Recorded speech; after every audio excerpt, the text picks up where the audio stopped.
Hi friends, welcome to sports Fortuner YouTube channel. Friends, ఈ వీడియోలో మనం డిస్కస్ చేయబోయే విషయం ఏంటంటే ఐపీఎల్ 2024 సీజన్ ముగిసిన నాటి నుంచి ఈ రోజు వరకు ఐపీఎల్ 2025 మీద చాలా అప్డేట్స్ అయితే వచ్చాయి. దానిలో కొన్ని మెయిన్ కీ అప్డేట్స్ అయితే టీమ్ వైజ్ గా ఈ వీడియోలో అయితే చూద్దాం. ఫ్రెండ్స్, మన ఛానల్లో ఐపీఎల్ పై వచ్చే ఫాస్ట్ అప్డేట్స్ ఏవి మిస్ అవ్వకుండా ఉండాలంటే ఇప్పుడే మన యూట్యూబ్ ఛానల్ అయితే సబ్స్క్రైబ్ చేసుకోండి, పక్కనే ఉన్న బెల్ ఐకాన్ అయితే క్లిక్ చేయండి. మరెందుకు లేట్ ఫ్రెండ్స్, ఈ వీడియోలోకి అయితే వెళ్ళిపోదాం. First team Gujarat Titans. ఇప్పటి వరకు ఆ టీం మీద వచ్చిన అప్డేట్స్లో మేజర్ అప్డేట్ అయితే మాత్రం గుజరాత్ టీం పాత ఓనర్స్ అయిన సివిసి క్యాపిటల్స్ నుంచి మేనేజ్మెంట్ అయితే అదానీ గ్రూప్కైనా టొరంటో గ్రూప్కైనా మారబోతుంది. గుజరాత్ టీంలో ఉన్న మేజర్ షేర్స్ అయితే ఈ రెండు కంపెనీల్లో ఏదో ఒక కంపెనీ కొనబోతుంది అని అప్పుడైతే ఒక అప్డేట్ అయితే వచ్చింది. గత 3 సీజన్స్గా జీటీ టీంకి హెడ్ కోచ్గా చేసిన ఆశీస్ నెహ్రాని తొలగించి కొత్త హెడ్ కోచ్గా యువరాజ్ సింగ్ని తీసుకోబోతున్నట్లుగా అప్పట్లో అయితే పెద్ద ఎత్తున న్యూస్ అయితే వచ్చింది. జీటీ టీం హెడ్ కోచ్తో పాటు ఆ టీం కోచింగ్ స్టాఫ్లో చాలా వరకు అయితే మార్పులు అయితే వచ్చాయి. Team assistant coach, batting coach అయిన గ్యారీ కిర్స్టన్ కూడా జీటీ టీంని అయితే వదిలిపెట్టి వెళ్ళిపోయారు. మరి ఇవి ఇప్పటి వరకు జీటీ టీం నుంచి వచ్చిన కొన్ని major updates. Second team Delhi Capitals. DC team అఫీషియల్గానే ఇప్పటి వరకు వాళ్ళ టీంకి హెడ్ కోచ్గా పనిచేసిన రిక్కీ పాంటింగ్ని అయితే తొలగించారు. రిక్కీ పాంటింగ్ వెళ్ళిపోగానే తన స్థానంలో కొత్త హెడ్ కోచ్గా తీసుకునేందుకు కొంతమంది ఇండియన్ ఫార్మర్ లెజెండరీ ప్లేయర్స్ని అయితే సంప్రదించడం అయితే జరిగింది.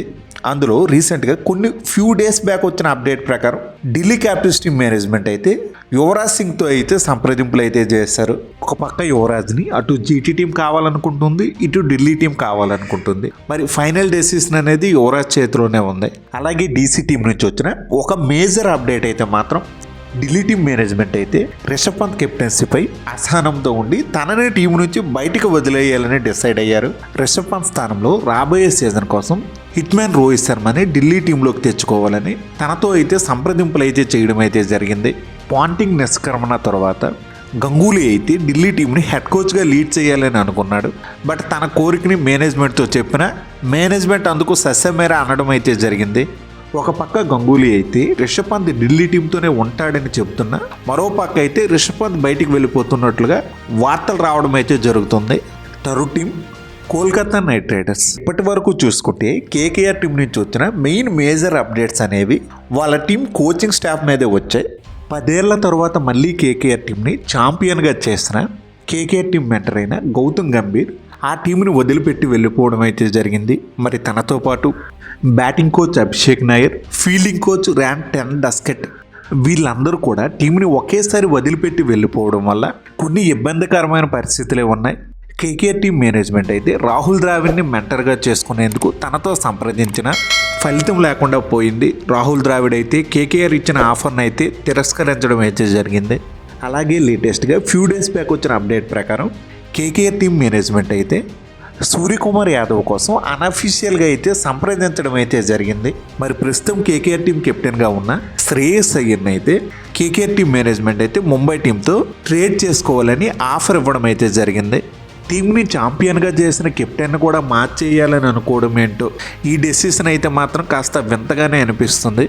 Fourth team Lucknow super Giants. KL Rahul అయితే లక్నో టీంని అయితే విడిచిపెట్టి వెళ్ళిపోతున్నాడు. మరి దానికి రీజన్ కూడా అందరికీ తెలిసిందే. రీసెంట్గా ఫ్యూ డేస్ బ్యాక్ అయితే లక్నో టీం ఓనర్ అయిన సంజయ్ గోయంకాకి కేఎల్ రాహుల్కి మధ్య 1 గంట సేపు పైగా మీటింగ్ అయితే జరిగింది. మరి ఈ సమావేశం తర్వాత కేఎల్ రాహుల్ లక్నోలో ఉంటాడా లేదా అన్న దానిపై ఒక క్లారిటీ వస్తుందని అంతా అనుకున్నారు. బట్ ఇప్పటికి కూడా ఎటువంటి క్లారిటీ అయితే లేదు. మోస్ట్ ఛాన్సెస్ అయితే మాత్రం కేఎల్ రాహుల్ లక్నో టీం నుంచి బయటికి వెళ్ళిపోతున్నట్లుగా సమాచారం. అఫీషియల్ అప్డేట్ రీసెంట్గా ఫ్యూ డేస్ బ్యాక్ అయితే లక్నో టీం మేనేజ్మెంట్ అయితే రాబోయే సీజన్ కోసం వాళ్ళ టీం మెంటర్గా టీమిండియా మాజీ ఫాస్ట్ బౌలర్ అయిన జహీర్ ఖాన్ అయితే నియమించారు. మ్యాక్సిమం మరితోనే డ్యూయల్ రోల్లో ఎల్ఎస్జి టీం బౌలింగ్ కోచ్గా కూడా వ్యవహరిస్తాడు. లాస్ట్ సీజన్ వరకు ఎల్ఎస్జి టీం బౌలింగ్ కోచ్గా ఉన్న మోనీ మోర్కెల్ అయితే ఆ టీంని విడిచిపెట్టి వెళ్ళిపోవడం అయితే జరిగింది. అలాగే ఎల్ఎస్జి టీం ఓనర్ అయిన సంజయ్ గోయంకా జస్టిన్ లంగర్ని హెడ్ కోచ్గా కొనసాగిస్తున్నట్లుగా ఒక క్లారిటీ అయితే ఇచ్చాడు. రాబోయే సీజన్లో వాళ్ళ టీంకి కెప్టెన్గా చేసుకునేందుకు ఎల్ఎస్జి టీం మేనేజ్మెంట్ అయితే రోహిత్ శర్మ, సూర్యకుమార్ యాదవ్ లాంటి ప్లేయర్స్తో సంప్రదింపులు అయితే చేస్తున్నారు. రోహిత్ శర్మ కోసం ఏకంగా 50 కోట్లు పెట్టడానికి లక్నో టీం సిద్ధంగా ఉన్నట్లుగా ఫ్యూ డేస్ బ్యాక్ అయితే ఒక వార్త అయితే వచ్చింది. Fifth team Rajasthan royals. RR team నుంచి ఉన్న ఒక మేజర్ అప్డేట్ అయితే మాత్రం రాబోయే సీజన్ కోసం వాళ్ళ టీం హెడ్ కోచ్గా రాహుల్ ద్రావిడ్ని అయితే సంప్రదించారు.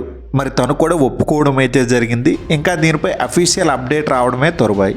అలాగే లాస్ట్ సీజన్ వరకు టీం డైరెక్టర్గాను హెడ్ కోచ్గాను పనిచేసిన కుమార సంగాకర అయితే ఆర్ఆర్ టీంని విడిచి వెళ్ళిపోతున్నట్లుగా ఒక సమాచారం అయితే ఉంది. ఆర్ఆర్ టీం నుంచి రీసెంట్గా వచ్చిన ఒక బిగ్ షాకింగ్ అప్డేట్ అయితే మాత్రం ఆర్ఆర్ టీం అయితే కెప్టెన్ సంజు శాంసన్ అయితే విడిచిపెడుతున్నట్లుగా అయితే సమాచారం.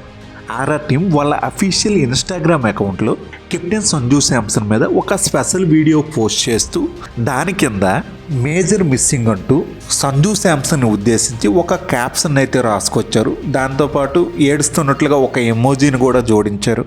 మరి సంజు కోసం ఇప్పటికే కొన్ని ఫ్రాంచైజీలు అయితే మాత్రం సంప్రదింపులు అయితే చేశాయి.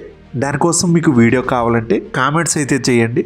మీకు ఇంట్రెస్ట్ ఉంటే తప్పకుండా ఒక స్పెషల్ వీడియో అయితే చేస్తా. 6th team Punjab Kings PBKS team management అయితే లాస్ట్ 2 ఏళ్ల నుంచి వాళ్ళ టీం హెడ్ కోచ్గా పనిచేస్తున్న ట్రెవర్ బెలిస్ని అయితే తప్పిస్తున్నారు.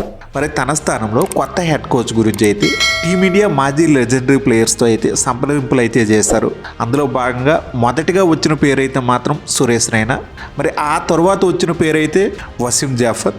మరి వీళ్ళే కాకుండా మరికొంతమంది ప్లేయర్స్తో కూడా పంజాబ్ టీం మేనేజ్మెంట్ అయితే సంప్రదింపులు అయితే చేశారు. మరి ఎవరు రాబోయే సీజన్లో వీళ్ళ టీంకి కొత్త హెడ్ కోచ్గా వస్తారన్న దానిపై ఇప్పటి వరకు ఒక స్పష్టమైన క్లారిటీ అయితే లేదు. లాస్ట్ 3 ఏళ్ల నుంచి పీబీకేఎస్ టీం కెప్టెన్గా ఉన్న శిఖర్ ధావన్ అయితే విడిచిపెడుతున్నట్లుగా అయితే ఒక సమాచారం. పీబీకేఎస్ టీం క్రికెట్ డెవలప్మెంట్ హెడ్గా ఉన్న సంజయ్ బంగర్ అయితే రీసెంట్గా కొన్ని రోజుల క్రితం అయితే రోహిత్ శర్మ ఆక్షన్ టేబుల్ మీదకి వస్తే తనని మేము కొనాలనుకున్నట్లుగా తను స్వయంగా చెప్పడం అయితే జరిగింది. 7th team Mumbai Indians. మరి లాస్ట్ ఇయర్ నుంచి ఇప్పటి వరకు ముంబై టీం ఒక పక్క ట్రోల్ అవుతూ మరొక పక్క ట్రెండ్ అయితే అవుతుంది. ఎప్పటికప్పుడు ఈ టీం నుంచి బోల్డ్ అండ్ అప్డేట్స్ అనేవి బయటకు వస్తూనే ఉన్నాయి. రోహిత్ శర్మ ముంబై టీం నుంచి బయటకు వెళ్ళిపోవడం కన్ఫర్మ్. ఇదివరకే గతంలో చెప్పడం కూడా జరిగింది. అలాగే తనతో పాటు సూర్యకుమార్ యాదవ్, హార్దిక్ పాండ్యా, జస్ప్రీత్ బుమ్రా ముంబై టీంకి 4 కీ పిల్లర్స్గా ఉన్న ఈ 4 ప్లేయర్స్ కూడా బయటకు వెళ్ళిపోతున్నారనే న్యూస్ అయితే ఉంది. ఈ 4 ప్లేయర్స్ కోసం మిగతా 9 ఐపీఎల్ ఫ్రాంచైజీలు కూడా గేలం వేయడం అయితే జరుగుతుంది. వీళ్ళతో రెగ్యులర్గా అందరూ సంప్రదింపులు అయితే చేస్తున్నారు. కొన్ని ఫ్రాంచైజీలు ట్రేడ్ ఆఫర్లు చేస్తుంటే మరికొన్ని ఫ్రాంచైజీలు అయితే ఎక్కువ డబ్బులు ఆశ చూపించి వాళ్ళ టీంలోకి తీసుకోవాలని చూస్తున్నారు. కొంతమంది అయితే మాత్రం కెప్టెన్సీ ఆఫర్స్ అయితే ఇస్తున్నారు. ఇలా ఎవరికి వాళ్ళకి తోచిన ఆఫర్లు ఇచ్చి అట్రాక్ట్ చేసుకోవాలని చూస్తున్నారు. 8th team sun Risers Hyderabad. మరి ఈ టీం నుంచి మేజర్ కీ అప్డేట్స్ అయితే ఇప్పటి వరకు ఏవి బయటకు అయితే రాలేదు. మరి రీసెంట్గా న్యూస్ 18లో వచ్చిన ఒక ఆర్టికల్ ప్రకారం ఎస్ఆర్ఎస్ టీం అయితే వాళ్ళ టీం కెప్టెన్ అయిన కమిన్స్ని అయితే విడిచిపెట్టి మళ్ళీ రైట్ టు మ్యాచ్ కార్డు ద్వారా ఆక్షన్లో బైబ్యాక్ చేయాలని చూస్తున్నారు. అది కూడా వాళ్ళకి ఇష్టం లేకపోయినా రిటెన్షన్ రూల్స్ వల్ల అయితే మాత్రం తప్పట్లేదు. ఈసారి ఆక్షన్ టేబుల్ మీదకి చాలామంది స్టార్ ఇండియన్ ప్లేయర్స్ రాబోతున్నారు కాబట్టి వాళ్ళలో ఎవరో ఒకరిని టీంలోకి తీసుకొని కెప్టెన్గా చేయాలని ఎస్ఆర్హెచ్ మేనేజ్మెంట్ అయితే మాత్రం థింక్ చేయడం అయితే జరుగుతుంది. చాలా సంవత్సరాల తర్వాత మళ్ళీ తిరిగి ఎస్ఆర్హెచ్ టీంలో ఒక ఇండియన్ కెప్టెన్ అయితే చూడబోతున్నాం. అప్పుడెప్పుడో శిఖర్ ధావన్ అయితే ఎస్ఆర్హెచ్ టీంని కెప్టెన్గా అయితే లీడ్ చేశాడు. ఆ తర్వాత నుంచి ఎప్పుడు కూడా టీంలో రెగ్యులర్ ఇండియన్ కెప్టెన్ అయితే చూడలేదు. ఎప్పుడు కూడా వాళ్ళు విదేశీ ప్లేయర్స్ మీద ఆధారపడడం అయితే చూసాం. ఈసారి అయితే ఫర్ ఏ న్యూ చేంజ్ అయితే మాత్రం ఎస్ఆర్హెచ్ టీం నుంచి అయితే మనం ఎక్స్పెక్ట్ చేయొచ్చు. 9th team Chennai super Kings. CSK team నుంచి వచ్చిన 2 మేజర్ అప్డేట్స్లో రిషబ్ పంత్ని టీంలోకి తీసుకోవాలనుకోవడం, దానికోసం ఢిల్లీ క్యాపిటల్స్ టీంతో సిఎస్కే టీం ఒక ట్రేడ్ ఆఫర్ని చేయడం, దీనికోసం ఢిల్లీ టీంలో ఉన్న రిషబ్ పంత్ని సిఎస్కే టీంలోకి తీసుకొని సిఎస్కే టీంలో ఉన్న శివం దుబేని ఢిల్లీ టీంకి ఇవ్వాలని చూశారు. మరి ఈ ట్రేడ్ ఆఫర్ అయితే మాత్రం పాసిబుల్ అయ్యే అవకాశాలే ఎక్కువ శాతం అయితే కనిపిస్తున్నాయి. అలాగే రీసెంట్గా వచ్చిన అప్డేట్స్ ప్రకారం చూసుకుంటే మన తలా మహేంద్ర సింగ్ ధోని నెక్స్ట్ సీజన్లో ఆడుతాడన్న ఒక స్పష్టమైన క్లారిటీ అయితే వచ్చింది. ఒక 2-3 రోజుల క్రితం ఒక ఇంట్రెస్టింగ్ అప్డేట్ అయితే వచ్చింది. సంజు శాంసన్ అయితే సిఎస్కే టీంలోకి తీసుకోవాలని వాళ్ళ టీం మేనేజ్మెంట్ అయితే మాత్రం సంప్రదింపులు అయితే చేస్తుంది. లాస్ట్ ఏడాది కూడా సిఎస్కే టీం మేనేజ్మెంట్ అయితే ఆర్ఆర్ టీంతో అయితే సంజు శాంసన్ కోసం అడగడం అయితే జరిగింది. అప్పుడు ఆర్ఆర్ టీం మేనేజ్మెంట్ అయితే సంజు శాంసన్ని సిఎస్కే టీంకి ఇవ్వడానికి అయితే ఒప్పుకోలేదు. ఈసారి ఆర్ఆర్ టీం అయితే సంజు శాంసన్ అయితే ఆక్షన్లోకి అయితే వదిలేస్తున్నారు.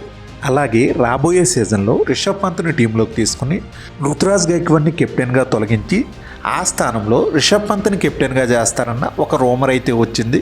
మరి ఇదైతే మాత్రం రియల్ అయితే కాకపోవచ్చు. సిఎస్కి టీం మేనేజ్మెంట్ కూడా గైక్వాడ్నే కెప్టెన్గా అయితే కొనసాగిస్తారు. ఒకవేళ పంత్ టీంలోకి వచ్చిన రుతురాజ్ కెప్టెన్సీలో అయితే తను ఒక ప్లేయర్గా అయితే ఆడతాడు. Last 10th team royal Challengers Bengaluru. RCB team నుంచి చూసుకుంటే ఫస్ట్ నుంచి ఇప్పటి వరకు వస్తున్న ఒక మేజర్ అప్డేట్ అయితే కేఎల్ రాహుల్ని ఆర్సీబీ టీంలోకి తీసుకుని తనని కెప్టెన్గా చేయడం. మరి దీనికోసం ఆర్సీబీ టీం మేనేజ్మెంట్ కూడా ఎల్ఎస్జీ టీంతో అయితే ఒక ట్రేడ్ ఆఫర్ అయితే చేసింది. మరి తనతో పాటు హిట్ మ్యాన్ రోహిత్ శర్మను కూడా ఆర్సీబీ టీంలోకి తీసుకోవాలని ప్రయత్నాలు అయితే చేస్తారు. ఆ సంప్రదింపులు కూడా రోహిత్ శర్మతో ఆర్సీబీ టీం మేనేజ్మెంట్ అయితే చేసింది. అలాగే వీటితో పాటు కొద్ది రోజుల క్రితం అయితే హార్దిక్ పాండ్యా, జస్ప్రీత్ బుమ్రా వీళ్ళు కూడా ఆర్సీబీ టీంలోకి వస్తారన్న న్యూస్ అయితే స్ప్రెడ్ అయితే చేశారు. మంచి ఫ్యాన్ బేస్ క్రేజ్ ఉన్న ఫ్రాంచైజీ కాబట్టి ఈ న్యూస్ అయితే బయటకు వచ్చింది ఆటోమేటిక్గా. అలాగే కొద్ది రోజుల క్రితం అయితే మ్యాక్స్వెల్ ఇన్స్టాగ్రామ్లో ఆర్సీబీ టీంని అయితే అన్ఫాలో అయితే అయ్యాడు. మరి అప్పటి నుంచి మ్యాక్స్వెల్ని ఆర్సీబీ టీం వదిలేస్తుందన్న న్యూస్ అయితే మాత్రం బాగా సర్క్యులేట్ అయితే అయ్యింది. మరి ఆర్సీబీ టీం మేనేజ్మెంట్ అయితే వాళ్ళ టీం ఫ్యూచర్ని దృష్టిలో పెట్టుకొని ప్రస్తుత వాళ్ళ టీం కెప్టెన్ అయిన ఫ్యాబ్ డూ ప్లేసెస్ని అయితే విడిచిపెడుతున్నారు. మరి ఇది అఫీషియల్ అప్డేటే. కొన్ని నెలల క్రితమే ఆర్సీబీ టీం మాజీ ప్లేయర్ అయిన దినేష్ కార్తిక్ మొత్తం తన ఇంటర్నేషనల్ క్రికెట్కి అయితే రిటైర్మెంట్ ప్రకటించాక ఆర్సీబీ టీం మేనేజ్మెంట్ అయితే తనని కోచింగ్ స్టాఫ్లోకి అయితే తీసుకున్నారు. రాబోయే సీజన్ కోసం దినేష్ కార్తిక్ అయితే ఆర్సీబీ టీం మెంటర్గాను బ్యాటింగ్ కోచ్గాను డ్యూయల్ రోల్లో అయితే మనకి కనిపించబోతున్నాడు. అలాగే రింకు సింగ్ ఒకవేళ కేకేఆర్ టీం తనని రిటైన్ చేసుకోకపోతే నాకు ఆర్సీబీ టీం తరపున ఆడాలని ఉందని తనే స్వయంగా చెప్పడం అయితే జరిగింది. రింకు సింగ్ అయితే ఆర్సీబీ టీంకి ఒక ఓపెన్ ఆఫర్ అయితే ఇచ్చాడు. మరి దీన్ని ఆర్సీబీ టీం కన్సిడర్ చేస్తే నెక్స్ట్ సీజన్లో రింకు సింగ్ని అయితే మనం ఆర్సీబీ టీంలో అయితే చూస్తాం. మరి ఇవి ఫ్రెండ్స్ ఐపీఎల్ 2024 ముగిసిన నాటి నుంచి నేటి వరకు టీమ్ వైజ్గా వచ్చిన లేటెస్ట్ అప్డేట్స్. ఫ్రెండ్స్ ఈ వీడియో మీకు బాగా నచ్చినట్లయితే లైక్ చేయడం మాత్రం మర్చిపోవద్దు. నెక్స్ట్ మరి మీకు ఏ టీం మీద వీడియో కావాలో కింద కామెంట్ బాక్స్లో అయితే కామెంట్ చేయండి. ఫ్రెండ్స్ మన ఛానల్లో ఐపీఎల్పై వచ్చే రెగ్యులర్ అప్డేట్స్ ఏవి మిస్ అవ్వకుండా ఉండాలంటే ఇప్పుడే మన యూట్యూబ్ ఛానల్ని అయితే సబ్స్క్రైబ్ చేసుకోండి. పక్కనే ఉన్న బెల్ ఐకాన్ అయితే క్లిక్ చేయండి. నేను మిమ్మల్ని మరో ఇంట్రెస్టింగ్ వీడియోతో మళ్ళీ కలుస్తా. Thank you. By bye friends. జై హింద్.